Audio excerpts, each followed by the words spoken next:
right. Good afternoon, I guess it's already. Yeah, today I'm going to talk about what did Pelican do to my transfer. And the eagle eye of you will have noticed that I was not listed on those Pelican developer slides, and that may become relevant a little bit later.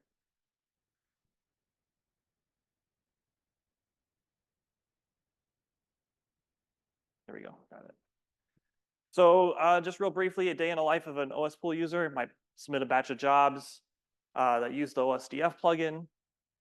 Most of my jobs run and finish successfully. Yay, I'm happy. However, there's maybe a few that go on hold with some weird esoteric error message. Okay, whatever, I release them, they run fine later. Maybe I set my retries to 20, right? But then, maybe I'm a super curious person, or my advisor finds out that I'm using some data caching infrastructure and they want to know, well, what's up with all of these errors?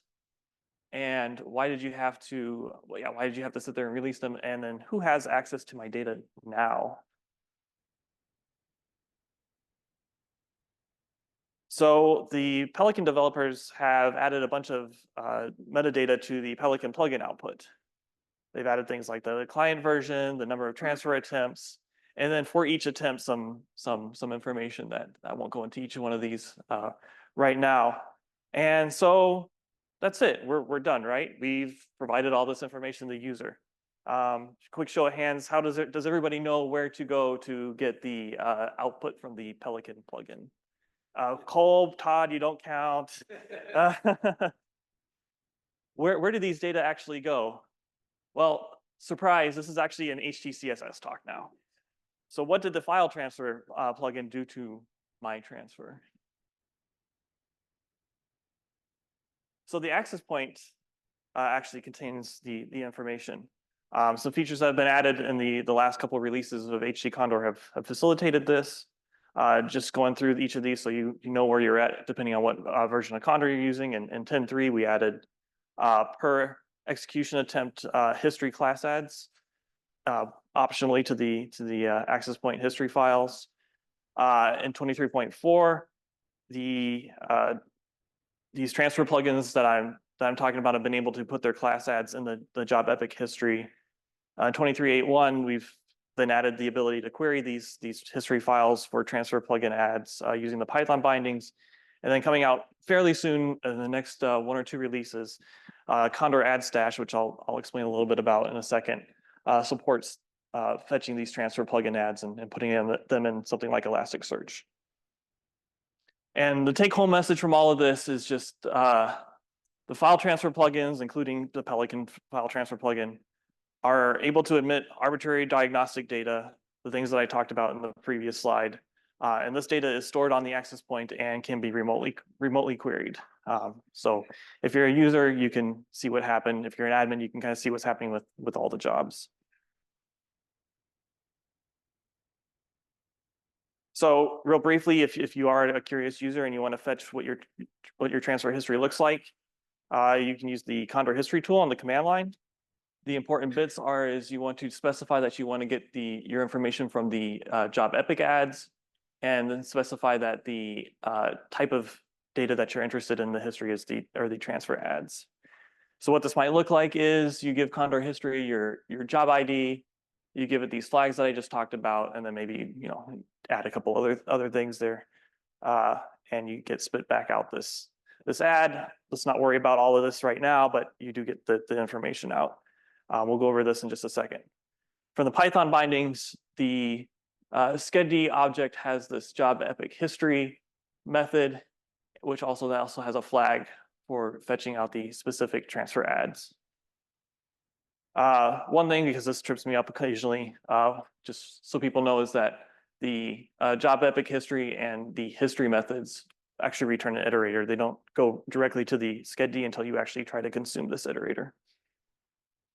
So again, what this kind of looks like is you import the HT Condor Python bindings, create your schedD object, and then call the job epic history method with that add type transfer and some other things to specify that you want a specific job.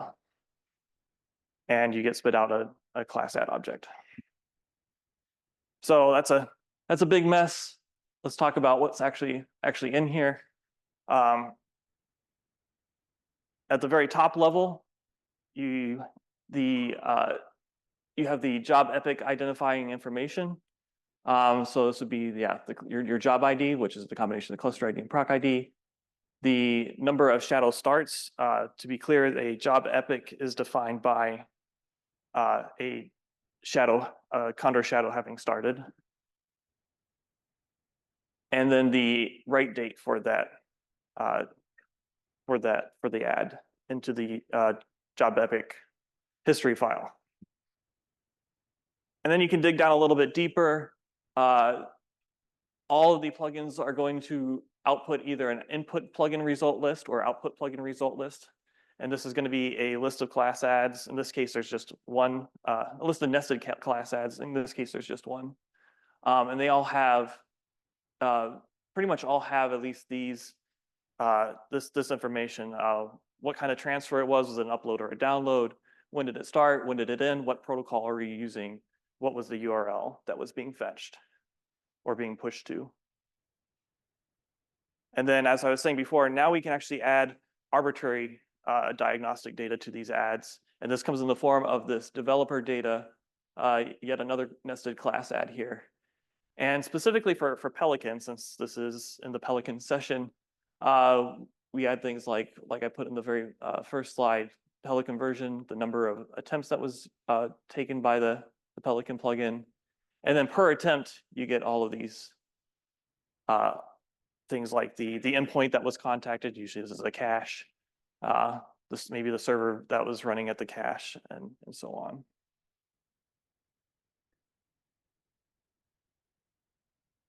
Now that's all great if you're a user and you want to see what happened to your job.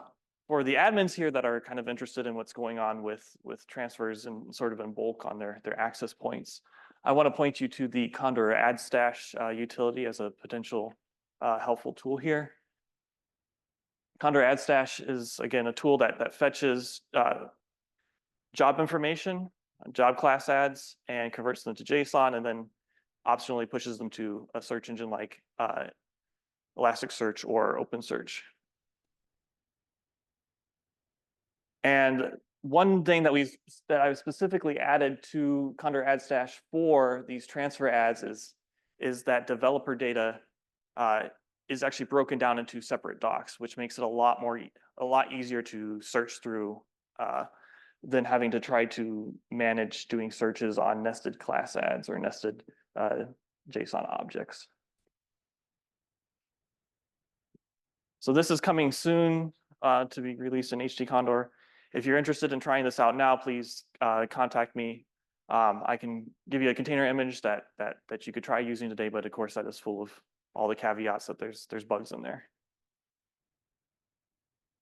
And the one thing I want you to be careful about if you do try to do this is just be aware, the amount of data that your users are generating doing this. You might want to look through your job epoch history first and to get an idea of what your retention policy might be for this data. So I think I'm not going to spend a whole lot of time on this, but you could, once you have this data in Elasticsearch, explore it using Kibana. I'm sure you can think of a lot of different things you might be interested in here. But I'm going to go ahead, and the real payoff is once you have your data in something like Elasticsearch or OpenSearch, is you can build nice dashboards in something like Grafana. So for example, here I can list out, for like every 5 minutes, how many successful transfers have there been, the number of bytes that have been transferred per OSDF cache. I'm trying to remember the time period for this. I think this might only have been like a 24-hour period, and you can see we're already transferring terabytes of data. Might have been less than 24 hours. The number of failures, and I want to be careful here when I say failures. A failure in this case could be the plugin went to a cache and said, "Do you have this file?" And it said, "No, buzz off, go somewhere else." And that maybe took 1/100th of a second, whatever, before it decided to go somewhere else. Not really a big deal, but technically right now it's classified as a failure in this dashboard. And then again, we can also look at the failures per OSDF cache. We can also look at things like the time to transfer the first byte, but there's something we're going on there. View failure with the transfer in the pattern, right? Always in the same caveat. So, yeah. Go ahead. So you just said that I should look at the OSD failures with a grain of salt. Is the same true for transfer attempt failures? Yes. Okay, thank you. There are ways that you can query to specifically look for like the plugin just completely failed to transfer a file. You can specify your query how you'd like to. Is that what happened if there is a typo in the name of the object? Yeah, that's Is that counting as a failure or not? right now, yes, it is, and that's one of the bugs that we're trying to. So attempt to transfer a non-existent or whatever is so we have to do a better job in labeling the cause of the I don't want to use the word failure, but yeah. So yeah, I'm not sharing the URL to this quite yet. This is very much a work in progress, and I would like to also get some feedback from some folks what you'd like to see here. Just a couple interesting findings so far. One thing that we noticed is I think a couple weeks ago we knew that there was some issue with the director, and sure enough, if we split out failures by director and cache, we found that at that particular time that we actually saw this spike in director failures at this time. So that's sort of a nice validation of sorts that we seem to be on the right track here. But then I kind of glossed over a little bit the time to first byte. Whatever Grafana is doing to generate these histograms is completely off. This is supposed to be a histogram of a 1 week period, and there's no way that only less than 100 transfers started between 0 and 3 seconds in 1 week. So they seem a little off. Actually, they seem a lot off. If I run the same query in Kibana, for just 2 days, you can see we have well over 800,000 transfers. Oops. And that start in under 2 seconds, where if I look at that same exact period in Grafana, it's like on the order of 30 transfers. It's something's way up with that. So any Grafana experts here, I would love to hear from you about how to do histograms correctly. So the next steps is fixing the bugs and sort of weird behaviors like both Frank and Marone kind of mentioned here. And then sort of tweaking and validating these dashboard metrics. Again, would love to know what you'd all like to see about that. Also, is there a way we can maybe detect worrying trends and alert operators as we go along? Yeah. Oh, and then can we maybe provide easier access to this data to users, a way that's more useful for them? I know that the Pelican team's been working on making the error messages better, and then how can we also make that information easier for them to look at? And then, yeah, let me know what else you'd like to see. For anyone that administers an origin, I want you to stick around this afternoon. Patrick, one of our CHTC fellows, is going to talk briefly about some of the improvements that they've made to origin monitoring. And then again, I want to shout out Andrew's talk tomorrow, I should say demonstration tomorrow of using Pelican. So make sure if you register before 10 a.m. today, right? Register again. Otherwise, yeah, I would be happy to take any questions.